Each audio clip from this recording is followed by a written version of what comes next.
Imagine करें कि universe एक जायंट एस्टेरॉयड जो कि तेज रफ्तारी से हमारी गैलेक्सी की तरफ आ रहा है, जिसकी डायरेक्शन एन मुताबिक सूरज की तरफ है और बर्क रफ्तारी में आकर सूरज से हिट करता है। तो क्या हम बिल्कुल इसी लम्हे जमीन से एस्टेरॉयड को सूरज से कोलैप्स होते देख सकेंगे?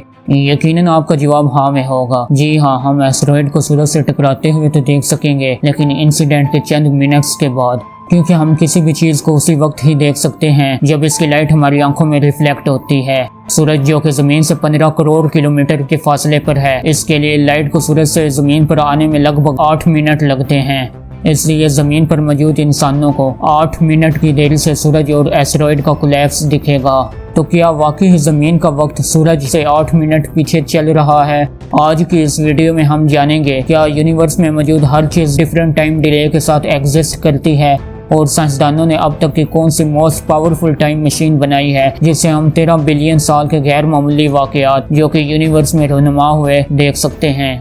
यूनिवर्स में मौजूद लाइट, जिसको ट्रैवल करने के लिए अनलाइक दूसरी वेव्स जैसा कि साउंड वेव और वाटर वेव की तरह मीडियम दरकार नहीं होता है जो वैक्यूम के अंदर बड़ी ही तेजी से मूव कर सकती है। इसकी रफ्तार इतनी ही तेज होती है कि ये इंसान के पलक झपकने से पहले पूरी अर्थ के सर्कमफेरेंस के साथ चक्कर काट ले।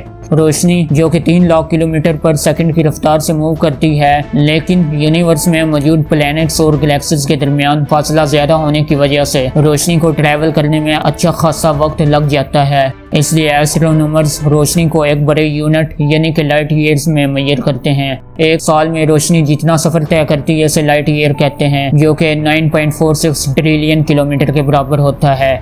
सूरज से जमीन तक का सफर 151 मिलियन किलोमीटर है, जिससे लाइट को सूरज से जमीन तक पहुंचने में लगभग 8 मिनट लगते हैं, जिससे मालूम हुआ कि यूनिवर्स में जमीन और सूरज के दरमियान 8 मिनट का टाइम डिले है। जब से सूरज का मार्स से 250 मिलियन किलोमीटर का डिस्टेंस होने की वजह से लाइट को 13 मिनट लग जाते हैं। अगरचे हम मार्स को जमीन से नेकेड आई से नहीं देख सकते, लेकिन जब हम मार्स के टेलीस्कोप की मदद से इमेज कैप्चर करें तो हमें मार्स पर रहनुमा होने वाली तब्दीली 13 मिनट के टाइम डिले के साथ दिखेगी। अगर मार्स पर जिंदगी का वजूद होता तो इस प्लेनेट पर गुजारने वाले शख्स के एक दिन जमीन पर गुजारने वाले शख्स के सारे 3 दिन के बराबर होता, यानी कि मार्स पर ह्यूमन बीइंग की लाइफ जमीन की निस्बत 3 गुना ज्यादा होती। ये टाइम डिले हर प्लेनेट और हर गैलेक्सी के दरमियान होता है। मिसाल के तौर पर वो गैलेक्सी जो हमारे सोलर सिस्टम के करीब तरीन है, जिसका नाम कैनिस मेजर डिवार्फ है, इससे सूरज का फासला 236 ट्रिलियन किलोमीटर है, जहाँ लाइट को हमारी जमीन तक पहुँचने में 25,000 साल दरकार है। इसका मतलब ये है कि दोनों गैलेक्सीज के दरमियान टाइम डिले 25,000 साल का है। यानी कि अगर हम जमीन से टेलीस्कोप की मदद से कैनिस गैलेक्सी को देखें तो हमें वो 25,000 साल पुरानी गैलेक्सी नजर आएगी। अगरचे हम कैनिस नामी गैलेक्सी में जा तो नहीं सकते, लेकिन हम इसके पास्ट में जाकर ये जरूर देख सकते हैं कि ये कैसे दिखती थी। साइंटिस्ट ने अब तक जितनी भी टेलीस्कोप इन्वेंट किए हैं, इनमें हबल टेलीस्कोप और जेम्स वेब टेलीस्कोप सिर्फ फेरस हैं। हबल टेलीस्कोप जो कि 25 अप्रैल 1990 को स्पेस में लॉन्च की गई थी, जिसकी मदद से हम 0.1 बिलियन यानी कि 100 मिलियन लाइट ईयर तक पास में देख सकते हैं, जबकि जेम्स वेब टेलीस्कोप की मदद से हम 0.7 बिलियन यानी कि 700 मिलियन लाइट ईयर तक यूनिवर्स को एक्सप्लोर करने की सलाहियत रखते हैं। दिसंबर 2021 में नासा ने कैनेडियन और यूरोपियन स्पेस एजेंसी के ताउन से स्पेस में अरीना 5 रॉकेट की मदद से टेलीस्कोप लॉन्च किया, जिसका नाम नासा के सेकंड एडमिनिस्ट्रेटर जेम्स ई वेब के नाम पर यानी कि जेम्स वेब स्पेस टेलीस्कोप रखा गया। और इसका मकसद यूनिवर्स में मौजूद गैलेक्सीज की फॉर्मेशन के स्ट्रक्चर को समझना और कायनात में मौजूद ऐसे प्लैनेट पर इंसानी जिंदगी के आसार की मौजूदगी को तलाश करना था। नासा का यह प्रोजेक्ट तकरीबन 5 साल के अरसा में $10 बिलियन की लागत से कंप्लीट हुआ। ये रकम इतनी ही बड़ी थी, नासा को बहुत से और रिसर्च प्रोजेक्ट पर काम रोकना पड़ा।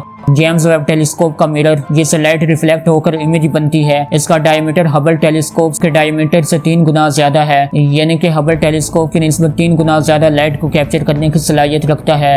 यही वजह है कि जेम्स वेब टेलीस्कोप इमेज को वाज़े और बेहतर अंदाज में कैप्चर करती है, यानी कि हाई रेजोल्यूशन इमेज प्रोड्यूस करती है। James Webb telescope infrared waves को डिटेक्ट करके इमेज कैप्चर करती है। यही वजह है कि इसके टेम्परेचर को 233 डिग्री सेल्सियस तक मेंटेन रखा जाता है, क्योंकि हीट में ऑब्जेक्ट से वेव प्रोड्यूस होती हैं जो अपनी तरफ आने वाली वेव से कोलिजन कर सकती हैं, जिससे टेलीस्कोप को फुटेज कैप्चर करने में मुश्किल पैदा हो सकती है। इंफ्रारेड वेव्स की वेवलेंथ विजिबल लाइट से बड़ी होने की वजह से स्पेस में गैसेस और डस्ट के घने इलाकों से कम बिखरे और जज़ब हुए बगैर गुजर सकती हैं। यही वजह है कि James Webb telescope infrared energy की मदद से यूनिवर्स में उन अशिया को भी ज़ाहिर कर सकती हैं जो आम टेलीस्कोप के जरिए विजिबल लाइट से नहीं देखी जा सकती।